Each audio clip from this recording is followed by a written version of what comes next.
was fired at Ogoja. At 5 a.m. on July 6, 1967, the first shot of the Nigerian Civil War was fired at Ogoja, present-day Cross River State. The 30-month brutal war had begun, and over 3 million people would lose their lives in a needless and bloody war. 3 million people who would have contributed to the growth of the nation. Gowon's supporters argued that Ojukwu caused the war, while Ojukwu's camp pointed fingers at Gowon for the bloodshed. But no one has blamed Oba Erejawa of Benin for his role. So you would ask, how did the Oba of Benin cause the war? The answer to that question will come right up after. Now, for those of you who don't know the role of Oba of Benin, in this video, you will understand that actually Gowon wanted to implement the Aburi Accord, but Oba Erediawa deceived him because the Benin's are evil. The British used the man called Oba Erediawa to sabotage the Aburi Accord, which the main aim of the Aburi Accord, is for regional government, for everybody to be in charge of their region, which today the Nigerian the Zoo is suffering from it. Now, some of you will be blaming the without blaming the main evil man who the British use, and also the British is still using him till today. That is why undermining that the man is from Oduduwa, is not a son of the soil of Benin, but he played a very significant role in making sure that Nigeria did not go. The leopard is ill in the savannah bush. Anyone familiar knows that the leopard is ill of the Benin Traditional Council. He makes sure that the Nigeria did not practice the regional government that they're supposed to practice. Now, the man who was born in 1925, which is Oba Erediawa, who later became the king, and the rule started his ruling in 1970. You ask yourself, who was the Oba of Benin in 1920? Or let me say, who was the Oba of Benin in 1915 to 1950 to 1970, before the criminal called Oba Erediawa, the British imposed him. Now, many of you don't know that Nigeria is not practicing regional government today. It's because of the role the criminal called Oba of Benin, the pedophile, played by stopping Gowon, so that everybody will be suffering the way everybody is suffering today. That is the reason today his son, who was also a one-night stand, you see him walking hand to hand, turning the Benin Palace, or the Pom Palace they call Benin Palace, into APC Palace, who he played another significant role by ringing Edo State election currently. Now, to show you that that palace is evil, I don't want to say much. I want you to pay attention so that you will now understand when in March the role of Oba of Benin to stop the Aburi Accord. Many of you don't know the what was settled in Aburi Accord. Aburi Accord was let every region be their own. Use what you have in your land to develop. While you pay a tax to the federal, they will have a weak federal and a strong regions. And because the Oba of Benin know that his people are very lazy and they don't have anything, he want to, because they are not even the original indigenous people of the land, he want to hide under the Nigeria in order to be exploiting what does not belong to them. That is why he deceived Gowon, because he knows that the North don't know, they are not educated enough to think wise.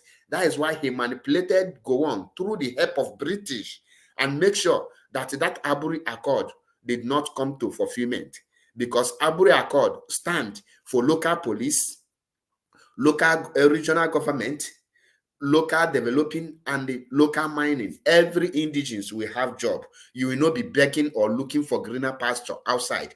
That is why Ojukwu wanted the Benin people to be in Benin and develop Benin, but they know that they don't have the capacity. That is why they are lazy Oba played this rule, forced and deceived gowon not to implement the Aburi Accord. And today, the entire Nigeria is suffering the evil perpetrated by the Oba of Benin, who is also an imposter like the rest of them. Let us listen. Pay attention. I am not the one making up the story. Listen from the horse's mouth and understand something, please. We are here. Once again, my name is MAP Eziokobondo, one in Biafra land. 2016, the secretary of the Benin Traditional Council, Mr. Frank Irabo, announced that the leopard is ill in the savannah bush. Anyone familiar with Benin traditions knew exactly what had happened to the Omonoba Nedo Ukwakolokolo Irediawa I, the 38th Oba of Benin, who was born on June 22, 1923, and ascended the Benin throne on March 23, 1979. The Oba of Benin is the traditional ruler of the Edo people and head of the historic Eweka dynasty of the Benin Empire. However, pay attention. Do you hear? They say that the Oba of Benin was born on July 22, 1923. Remember, his father died in 1914. Who is this man's father? The last Oba of Benin died 1914. The question is, who is this man's father? And why was he not an Oba while his father was alive? Why was his father not an Oba while he was alive? I mean to say. So I want you to connect the dot. Why? And he is not even the first son. So listen, let us go. I don't want to take much. Let me play the video to the end. Before becoming an Oba, Irediawa was an outstanding civil servant. Okay. In fact, rose to become the Federal Permanent Secretary, Minister of Health before he retired in 1973. He was then known as Prince Samuel Akenzwa. Are you hearing Akenzwa was part of the Nigerian contingents that traveled all the way to Aburi, Ghana, to attend what is now called the Aburi meeting or Aburi Accord, where the Nigerian conflict was discussed between January 4th and 5th, 1967. Those who attended the meeting were Lieutenant Colonels Yakubu Gowon and Emeka Ojukwu, Commodore J.E.A. Way, Major Mobolaji Johnson, Alhaji Kam Salem, and many others. The chairman of the Ghana National Liberation Council, Lieutenant General Joseph Arthur Ankara, declared the meeting open in his capacity as the then head of state of Ghana. At Aburi, Gowon and Ojukwu agreed on the following resolutions: that the army would be governed by a Supreme Military Council under a chairman who would be known as Commander-in-Chief of the Armed Forces and head of the federal military government. An establishment of a military headquarters comprising equal representation from the regions and headed by a chief of staff.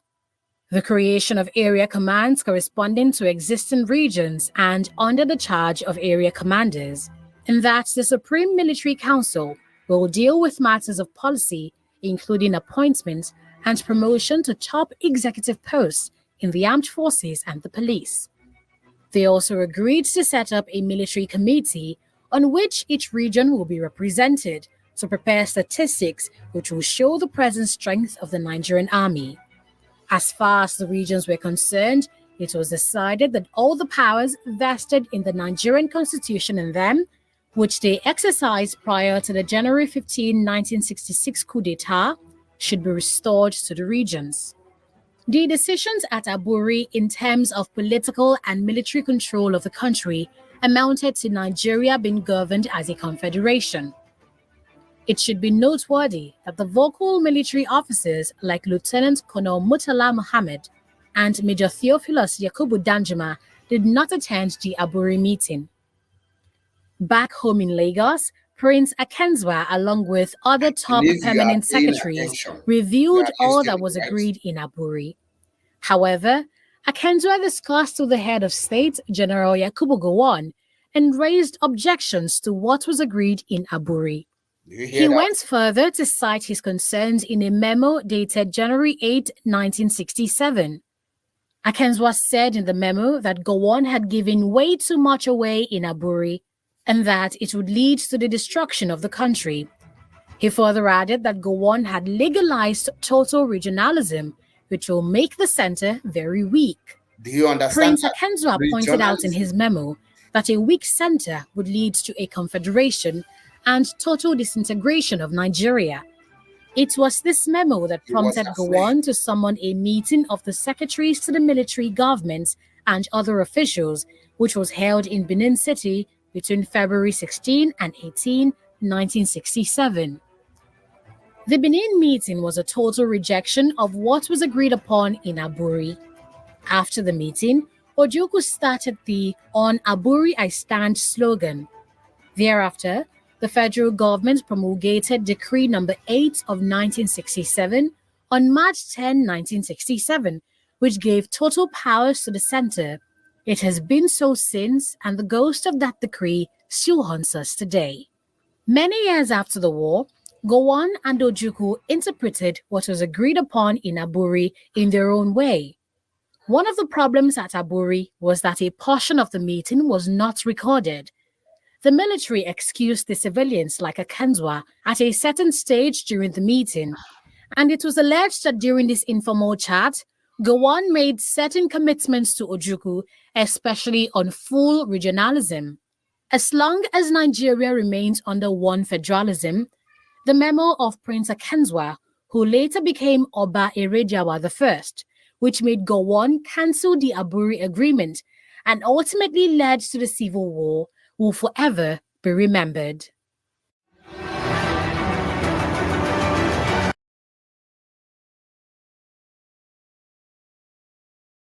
Now, I believe you understand the role Oba Erediawa played in cancelling of the Aburi Accord. Now, a lot of you Nigerians who don't read history, who lack history, will now be saying that it is an Igbo man that cancelled the regional government. Do you see where the cancellation of the regional government started? From Aburi Accord, which Oba of Benin, the idiot called Oba Erediawa, who his ancestors come from the Yoruba, deceived Gowon and they forced him to cancel it, citing that regional government will cause or will lead to total disintegration of the contraption called Nigeria. Now, you see that they have already agreed that they don't want to practice regional government, which is everybody be on your own, use what you have to develop.